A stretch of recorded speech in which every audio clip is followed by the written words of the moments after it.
Welcome to the Heart Rate Variability Podcast, where we explore the exciting science behind heart rate variability. The material discussed in this podcast should not be taken as medical advice. Please check with your medical provider to make sure any suggestions or strategies are right for you.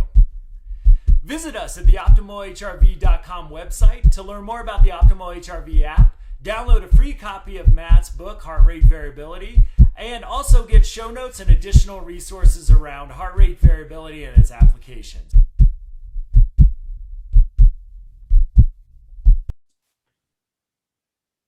Welcome, friends, to the Heart Rate Variability Podcast. I am Matt. I'm back here today with Dr. Dave. Dr. Dave, good to see you again, my friend. You as well. Thank you. So we left the audience on a little cliff here. Obviously, we both have a lot of excitement for these basics that we know improve heart rate variability. And as you improve heart rate variability, you improve physical health, mental health, social health, cognitive health, all these great little, they're almost not even biohacks because they're so simple. Sometimes when I hear biohacks, I think somebody's going to implant something in my head. I've watched some documentaries on these folks, and whenever I think I'm going a little overboard, you can actually get electronic horns implanted. Let's just, these little HRV hacks might be a little better way to do it. But I'm excited to continue our discussion with some of these basics. And if you didn't learn to Dr. Dave's first two episodes with us, I really highly encourage you to go back there, because this is going to build on his expertise as a chiropractor and just somebody that shares, I know, my passion for how we can improve, with my perspective with the mental health background, how these little things we can do can improve our nervous system, and as a result, mental health. And I know you focus on that, and obviously the physical health as well. So I'm going to turn it over to you. What's next on our list to cover, my friend? All right. So we left off and we were just about to talk about movement last time. Yes. As one of our basics. And yeah, Matt, you hit it right on the head with that too. Just like in any sport, if you master the basics, you really don't have to worry about the high level stuff. Yes. You're just the best if you're the best at the basics. So it's no different with health. But anyway, so where we left off was movement, and when it comes to movement, I like to use that term better than exercise, because sometimes when you say exercise, people right away, their guard comes up. No way I'm doing that. So let's not put it as exercise. Some form of movement. So what I'm talking about with that is just choose something that you love to do. Choose something that you love doing that involves moving. It could be going for a walk. It could be riding your bike. It could be playing a sport, playing with your kids, whatever it might be. Choose something like that and make sure that you're moving on a regular basis. It's really that simple. Mm-hmm. I think, what the basic guidelines are out there is, for heart health is 30 minutes a day, and yeah, that should be very achievable for everybody.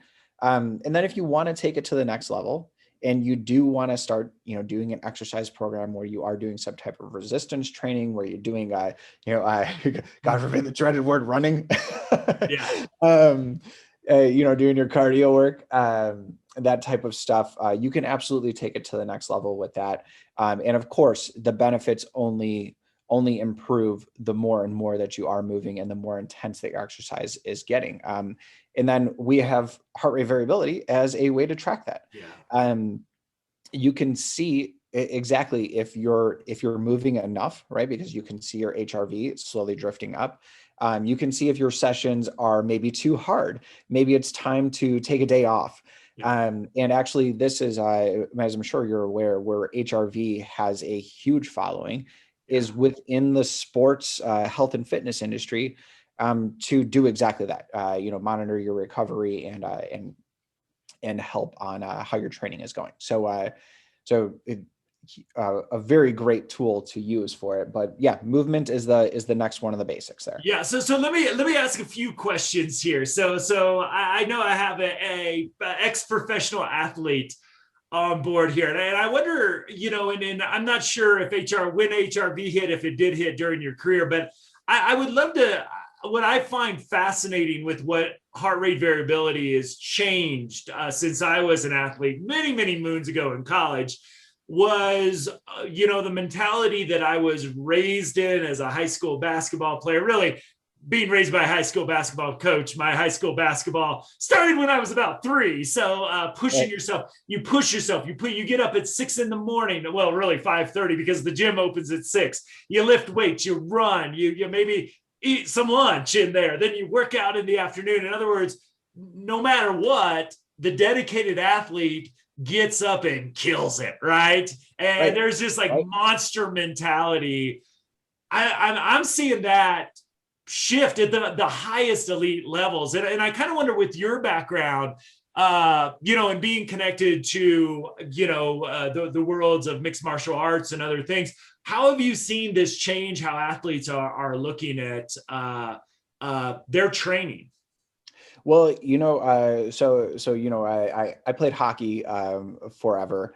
Ice hockey, and then I did martial arts, boxing, all that kind of stuff forever as well. And unfortunately, those are the more brute sports. Yeah. where your brain seems really well intact, my friend. So.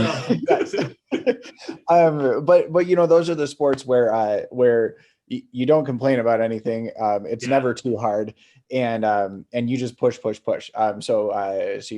Those tend to be some of the sports that see it, on the latter end.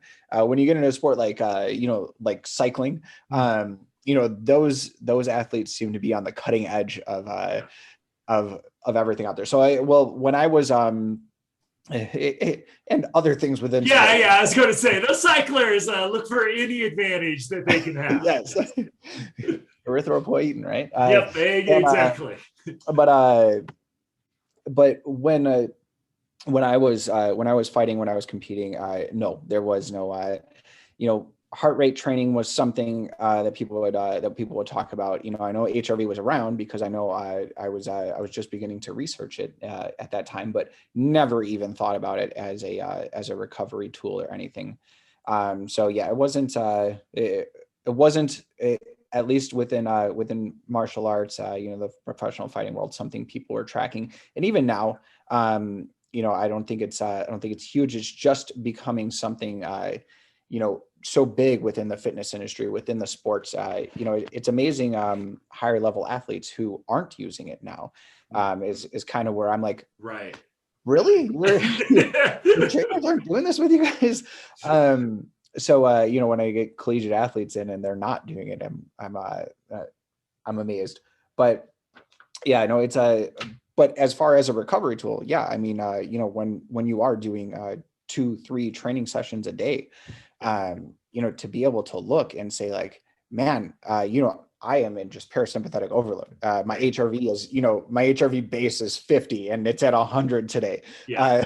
So that's not a good thing. That is my sign of, dude, you got to slow it down. Your body is begging for a recovery day here. And a lot of times, the way that you feel equates right along with that. So it is a great tool to measure with that. And equally, you can see it starting to drift down too, right? If you're getting into that overtraining mode, right. Where you are doing too much, you'll see that just like when you're getting sick, right? You will see that your body is having trouble keeping up, and you'll see your HRV starting to tank down, and then, and then you have that hyper recovery day. Absolutely.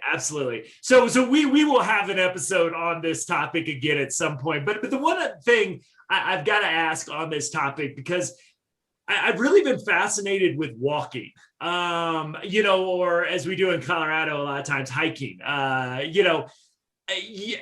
there was this movement that really caught hold with the born to run phenomenon. Is like, human beings we were hunter gatherers. We were running long distances after, kind of our meal, so to speak, through the Serengeti, and this romanticized long distance running. And people who actually worked with some of these tribes over in Africa who are still doing this lifestyle is like, No, they're pretty much walking because the whole tribe is kind of walking with them. So they're not doing like a 2 hour marathon, sort of, so to speak. It's more of this walking. And, what I'm interested from your perspective is, one is the benefits of walking, both as, from the low impact piece and then the health benefits side of it as well. So I'm really fascinated with, because I've also with HRV have focused on active recovery, which instead of going for maybe a 3-4 mile run that day, if my HRV is lower, I'll go for a 3-4 mile walk with the dog, as part of, and I've just told myself this is my workout for today. So mentally, I need to have that. Yep. I'm doing something good for myself. Low impact, low risk of injury. So I just love to see, as you've seen, I know some of the research I've had on some of this stuff. What do you, how do you think walking, how do you look at that from the chiropractic perspective? Walking is absolutely phenomenal. It's what we were made for. That long distance, slow pace stuff that is not running. Because there's definitely a distinction to be made there. Even though my mom is ultra marathoner, that's not healthy. Yeah. Yeah. It's there's that line that can get crossed. Although arguably at her level, it's just what her body expects every day. Yeah. But yeah, walking that slow paced, long distance stuff is excellent for you. And the research absolutely supports, the cardiovascular benefits to that as well. But like anything though, you never want to train only one modality. You never want to train, just one thing all the time. And heck, it just becomes boring. So mix it. That's where I say, mix it up. But walking overall, absolutely wonderful thing. And another a note that you said was the active recovery piece. Yeah. That is huge. No matter how hard you are training, or whatever you're doing, all the way up to a level of professional athlete, you never want to have a day where you just sit on the couch. You actually feel worse the next day as a result. Whereas, even if you are crazy sore, even if you feel all sorts of beat up, going for a nice slow walk is one of the best ways to help your body recover. Just getting that blood pumping, getting the blood moving. And same, obviously, doing something like a slow paced yoga, of course, because there is some pretty challenging yoga classes out there. But stuff like that is great for that active recovery piece too. Awesome. Well, again, plenty of episodes to come about that. But what do we have next on our list for the basics? Okay, so after we get past movement, this is the last thing on my basics list, but it's kind of a really big topic. There's a lot of parts to it, and that is mindfulness. And there's so many parts to this, in that you can look at mindfulness and say, okay, well, mindfulness, now we're talking about meditation. And yes, we can talk about meditation, which is something that I do want to talk about. And it is one of those, almost basic things. But some people may have never tried meditating and might actually have, some opposition to it as well. So then there's the mindfulness that opens up to your relationships. And Matt, this is getting into your area of expertise, where the people that you spend your time around, that's your friends, your family, those types of things. Are these people positively impacting your life, or are they negatively impacting your life? And that's very, again, using HRV as a tool there, you can see that, being around these people really drains your tank. Right. It is a lot of work for you to be around, and we all have those people in our lives probably that we've okay, I know that if I go to this event, this person's going to be there and it is going to drain my energy. That's just how it is, right? So that's in relationships, when we talk about friends, family, of course, your love relationships, and then your work too, which is another mindfulness social piece. Do you love your job? Do you hate your job? I'm the kind, well, if you hate your job, why are you working it? Yeah. uh, but then with that, I know I had one more piece, and I can't read my handwriting, but let's start with those, because that's kind of a lot to go through already. And then if I Yeah. can So interested on how you look at, like, because a little different way to think about it, like the relationships and the work piece. So give me the Dr. Dave definition of mindfulness. Well, what does that mean to you? And when you recommend it to patients as well, well, what does that mean to you specifically? Yeah, absolutely. And I did figure out that's mindfulness within everything that you're doing. So being present essentially in life is the other big piece to that. But mindfulness is, that's what I will tell people to start with. Is I will recommend that patients start with meditation. Mm-hmm. And a lot of patients have a really hard time with this. And Matt, I know, you've probably recommended this to people as well. And the first thing that you get is, well, I can't have my mind do nothing. Is it, right. Well, you don't do nothing. Yeah. nor do most of us want you to Zen meditate right off the bat either. So yeah, no, it's a difficult place to get to. But that's where I so recommend guided meditations, especially in the beginning, where you can focus on what the person is saying. Follow them through a session. And then you can get into like the breathing, which again I think is one of the most beneficial things. And you want to talk about seeing changes in your HRV rapidly, right. Which there might be a really cool app out there that has some resonance frequency breathing, which is which is the highest level of improvement that you can make with your HRV over that time. So that's something that we're going to get way deep into. But definitely check out the app to find your resonance frequency breathing. But that's something as well, that you can escape and focus into that. Those are some good things. And go ahead, Matt. Did you? Yeah, one of the things I'd love to get your thoughts on, because I think this comes a little bit out of my athletic background, but also I'm big in Carol Dweck's growth mindset, Angela Duckworth's grit. I love those how we can look at research about how to like improve our resiliency and motivation towards certain things. But I've really started to think about mindfulness, and I've shared this in a previous podcast, but I think it's worth repeating because I'd love to give how you look at this is the importance of a practice.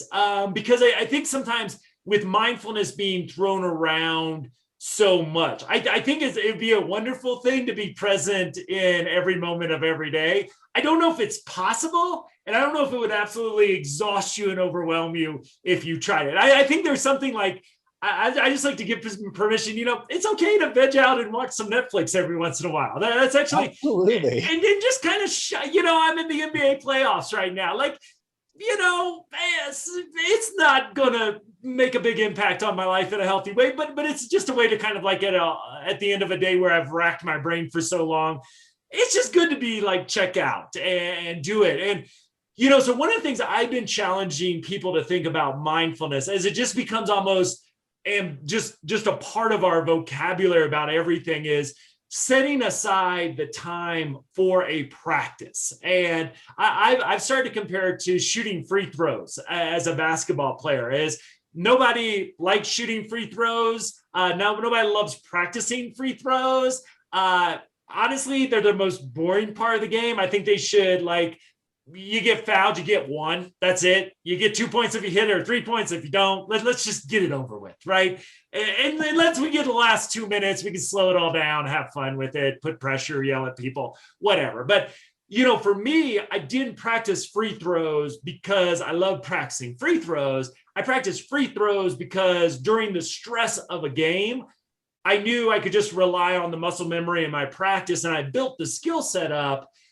to really bring all that practice into that present moment. And that really helps me to think about mindfulness is I do 20 minutes of mindfulness practice in the morning. I throw a little kind of Tai Chi in there for some movement, some breathing exercises, Qigong. I'm really a huge fan of. I like to move because my mind doesn't empty. This thing, wow. No, you know, you almost don't want it to empty because you don't want to know it's on level 8, right? You want to keep it, fairly on the level, but it's like that 20 minutes. How I look at that as free throws is that when I get in a stressful situation, or I'm giving a keynote address, or I'm, maybe just in the stress of traffic or whatever it is, I can take that deep breath, and all of a sudden I bring that piece from my practice, the calm from my practice, the prefrontal cortex, ventral vagal activation into that present moment. And for me, that's given, I think, a kind of like a movement instead of exercising. It's like mindfulness practice is, yeah, you could go for a walk and listen to an audiobook. I'm not saying that's a bad thing in any way. I do it every day, but that's not my mindfulness practice. My mindfulness practice is that set aside time to really build the infrastructure, so to speak, in my nervous system where, hey, my baseline is a lot calmer. My HRV is higher. And I've also built a coping skill that a breath now is a much more powerful thing to control the amygdala sympathetic response. Absolutely. And so quickly, free throws in basketball, right? Basic thing. Yeah. You're working on the basics, right? Because if you're the best at the basics, you're mastering it all. But yeah, it needs to be part of a routine, and you need to build that base.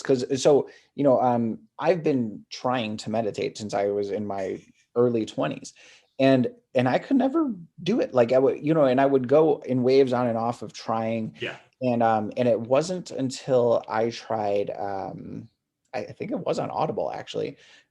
They had a free 21-day meditation challenge, and it was like 5 to 10 minute meditation things, and they were all guided. And I was like, you know what, I'm going to commit to this 21-day challenge. And by the end of it, there was a huge shift that happened. And thank you, Audible, right? Yeah. And we're open to a sponsorship, Audible. If right? Yes, right? Absolutely. And by the end of it, there was this shift where I started to notice, like for example, people will say, well, what's the biggest thing that you notice with your meditation practice? And it's that the background noise goes away in life. Yeah. And that was the biggest thing that I noticed. It was, oh my gosh, I was talking to somebody one day and I was only hearing them. Yeah. And it was like, this is the first time this has ever happened. And I didn't even know it wasn't happening. Yeah. But I was fully there. And that was one of those like, holy poop, so then that made me dive much deeper, which got into transcendental meditation and blah, blah, blah. And then you get down the quote unquote crazy road. But hey, that's you do 20 minutes every morning. That's part of my routine as well. I aim for 20 minutes every single morning. Kid dependent. Yeah. I know. I've been trying to get Jeff, who a lot of our listeners know, and we've gone back and forth to get it start with 5 minutes. Like, just give. It's like, you don't have kids. I'm like, I know you work like 10 hours a day. You've got to something. But one of the things kind of to wrap mindfulness up, unless you have any more to talk about, is, you mentioned guided meditations, and that's a place that I often encourage people to start as well, because one thing I always like to give the message is being bad at mindfulness early on is actually a good thing. I try to take everybody's excuse out, because what we've seen is when your mind wanders, but you bring it back to the focus of your breathing, of the guide, that's where you get that really, it's like when you're starting running, right? To get from probably your ultra marathon family members who are going from 35 miles to 37 miles. Yeah, good for them, because I'm never going to get to 35 miles. But it's like getting off the couch to the 5K is where you're going to see so many benefits. And that's just like mindfulness. So you wonder, you bring it back. And I'm just honest with folks. I'm going on probably over a decade of daily practice now. And oh, am I glad I built that up. I don't look forward to mindfulness practice. I don't love it. I don't like, oh, thank goodness I'm awake, I get to practice mindfulness. It's not terrible, but at the same time, I'm always glad after I do it. Do you have any favorite guided meditations that you like to suggest to people that are just starting? I would have to look that up because there was one that I really did enjoy, like I said, within that 21-day program that I had done many years ago. I still go back to that on occasion because there was this one guy, and he would have you get up and move and do different breath work and do all of this kind of stuff that I had never experienced within meditation. Yeah. And I wouldn't have even considered it meditation, honestly. And it just opened my eyes and got you engaged in a totally different way. So I really like that. So actually, let me look that up, Matt, and then I'll send it to you, and maybe it's something you can post into the show notes. Awesome, sounds good. And the one that I would my sort of favorite starting point, just because of the research behind it, and that the great thing now too, while Audible, and there's things that you can, the Calm app and other things that usually might cost a little bit of money here and there. There's just so many things on YouTube, Spotify for free as well. But it's the loving kindness meditation. It's a really good thing, especially for those in the helping and healing professions. Really great. And what I love about it, in the research world, they started calling it meta. I think it's METTA meditation, because I don't think loving kindness really fit well into the peer review journal culture, no matter what kind of research they were getting. But really great way to start out your day. So that's where, if you're looking for something, you're not doing anything, you can find those, I think, from 25 minutes or so down to like 4 minutes. So even a good starting place of, again, don't try to run the marathon with 20 minutes. I would suggest try to work your way up to that. But that would just be sort of my favorite to get people started as well. Yeah, well, awesome. Yeah, and it's the easiest thing to move the needle in so many ways in life. So yeah, I can't say enough about it. But awesome. Yeah, something you just have to do.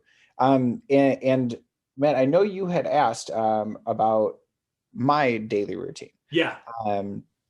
And I was going to run through that real quick. Let's do it. Yeah. And so I have a pretty consistent morning, and that's about it in my life. So for those of you who may not have caught on to this earlier, I go to sleep really early, but I wake up really early too. So a lot of nights I am in bed by seriously like 8 p.m.